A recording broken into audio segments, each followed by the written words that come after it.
Makanya presiden sekarang ini agak gagah.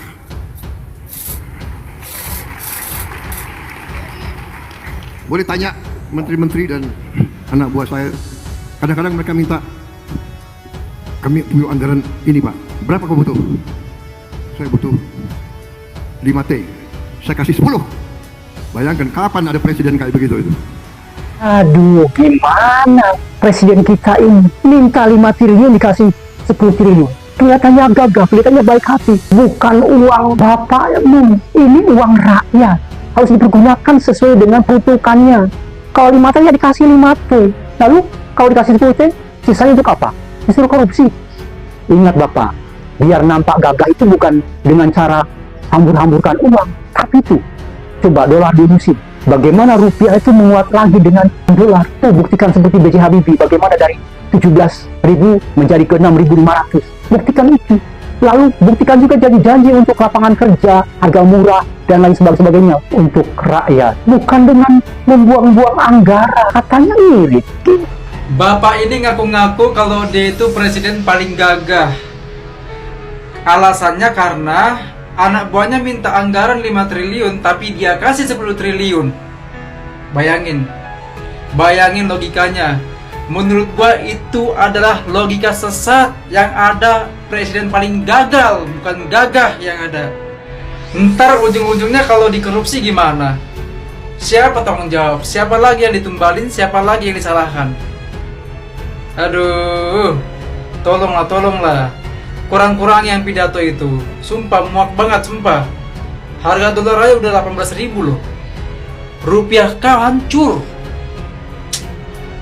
Jauh-jauhkan beliau ini dari panggung-panggung seperti ini.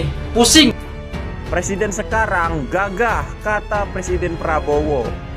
Yang pelangap-longo mungkin presiden yang kemarin. Anak buah minta 5 triliun, malah dikasih 10 triliun. Kurang baik apa coba Presiden Prabowo? Sangat baik sekali. Saking baiknya anak-anak saja Bapak kasih 335 triliun untuk makan bergizi gratis. Nah, ngomong-ngomong, yang jadi pertanyaan, apakah pakai uang pribadi Pak Prabowo? Apa pakai uang rakyat?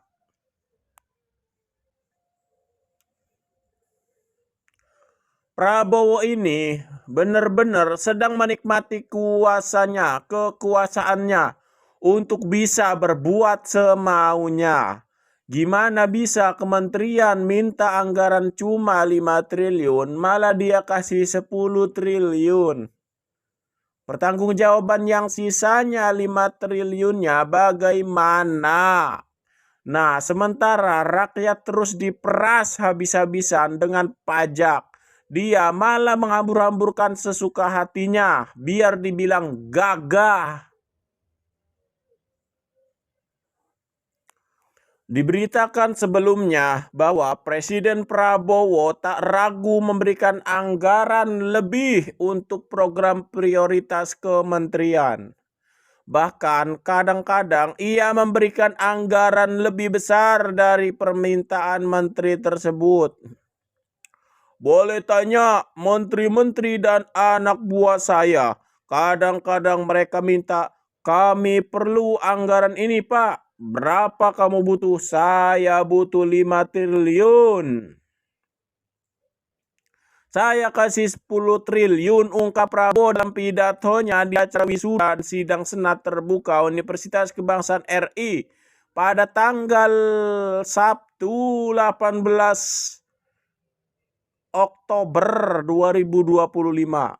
Menurutnya, sikap ini jarang terjadi dalam periode kepemimpinan Presiden RI. Penambahan anggaran ini dilakukan sebagai bentuk kepercayaan Prabowo kepada anggota Kabinet Merah Putih. Bayangkan kapan ada presiden kayak gitu, karena anak buah saya hebat-hebat. Nah, meski begitu, dia mengingatkan kepada seluruh menterinya untuk tidak melenceng dalam menjalankan tugasnya. Dia pun tak segan mengganti para menteri bermasalah jika melakukan kesalahan setelah beberapa kali diperingatkan. Kalau ada 1-2 nakal, saya peringati. 1 kali peringatan masih nakal, masih nggak mau dengar. 2 kali peringatan, 3 kali apa boleh buat? Resapel. Harus diganti karena demi negara, bangsa dan rakyat. Tidak boleh ada rasa kasihan yang kasihan rakyat Indonesia. Prabowo menjelaskan pemerintah berhasil melakukan efisiensi untuk acara-acara yang tidak diperlukan melalui langkah itu. Ia menyebut pemerintah pusat dapat menghemat anggaran hingga sekitar 300 triliun. Yang sebagian efisiensi tersebut diberikan ke BGN, tapi ujung-ujungnya dikorupsi. Namun diketahui BGN mengembalikan sisa anggaran yang tidak terserap program prioritas MBG. Anggaran program tersebut diketahui sebesar 71 triliun hingga akhir tahun 2025. Kemudian BGN menerima dana cadangan sebesar 100 triliun yang diperkirakan hanya terserap 28 triliun. Prabowo menyebut uang yang dikembalikan BGN dapat dialokasikan untuk membantu sektor lain. Dia menambahkan sosok seperti Dadan Hindayana memiliki jiwa patriot dan perlu dihormati. Ingat, ini adalah pidato tahun kemarin. Prabowo bahkan mengaku kaget BGN mengembalikan sisa dananya yang tidak terserap. Kalau ada pemimpin-pemimpin seperti Profesor Dadan ini yang tidak mau akal-akalan, beliau bisa saja sudah ada anggarannya. Beliau panggil nanti tim beliau. Nanti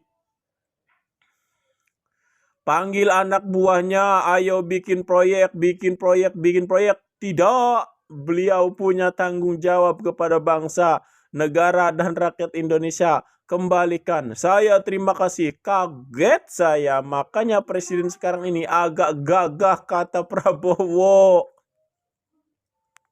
Ingat guys, ini pidato tahun kemarin.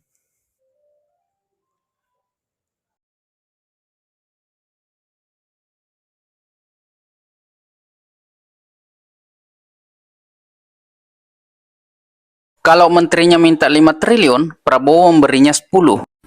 Makanya presiden sekarang ini agak gagah. Boleh tanya menteri-menteri dan anak buah saya. Kadang-kadang mereka minta, kami punya anggaran ini Pak, berapa kau butuh?